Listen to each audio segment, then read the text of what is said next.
I'm Tim Ogden. I'm a senior fellow at the Aspen Institute's Financial Security Program and the managing director of the U.S. Financial Diaries Project.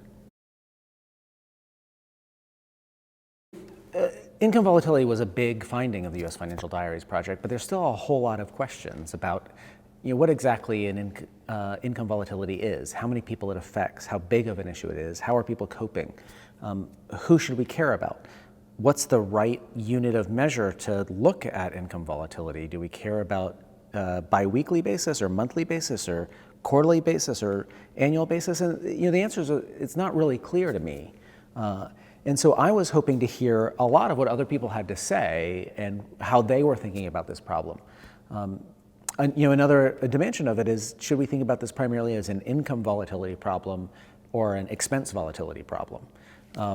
Because households seem to me to think about it as I've got expenses and the income is really about meeting those expenses, not I've got an income goal and there's this problem, my expenses are going up and down. So I'm using income to accomplish something. And so should we be thinking more about expense volatility and how do we bring that down? And if we bring that down, does that make the income volatility better?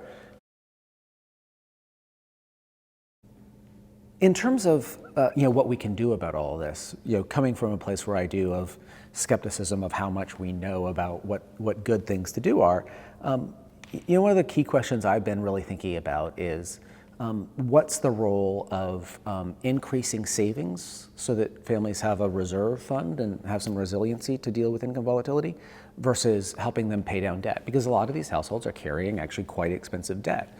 And so how much should we be investing in helping families build up savings and how much should we be investing in helping them pay down debt? Because both are good for them and it's not clear what the optimal mix is.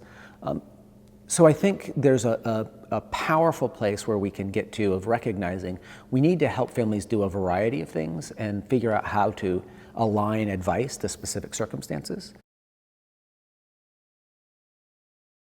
The other side of things is at the jobs level. I don't think this is a story of a bunch of employers deciding that they can now gang up on workers and just don't care about their employees. I think a lot of the volatility we see in jobs is more just this technology emerges that allows us to do that and we implement it without really thinking through all of the ways that may affect our business. And so I think there's a large scope for employers to understand what some of these decisions are doing to their employees and then quickly recognize, well, I don't want to do that to my employees. I actually want more productive employees who are happier working here, who do a better job. And so I can tweak some of the things I've done to reduce a lot of that impact on those households and make things better, maybe on a marginal basis, but that's still better.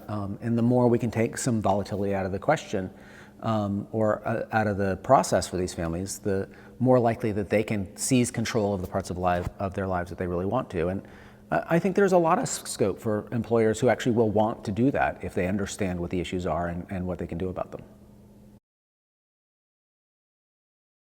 One of the things that has just really leaped out at me is how little we know about what advice to give people. What's the right way to manage a financial life if your model isn't a lifetime arc of relatively stable earnings and increasing earnings?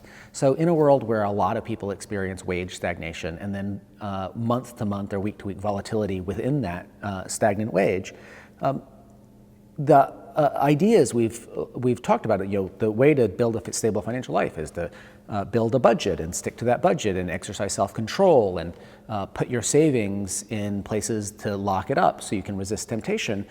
That doesn't make a lot of sense if your wages aren't increasing and if you don't even know what your income is going to be month to month, particularly when so many expenses are monthly and fixed and so much income is not monthly and not fixed.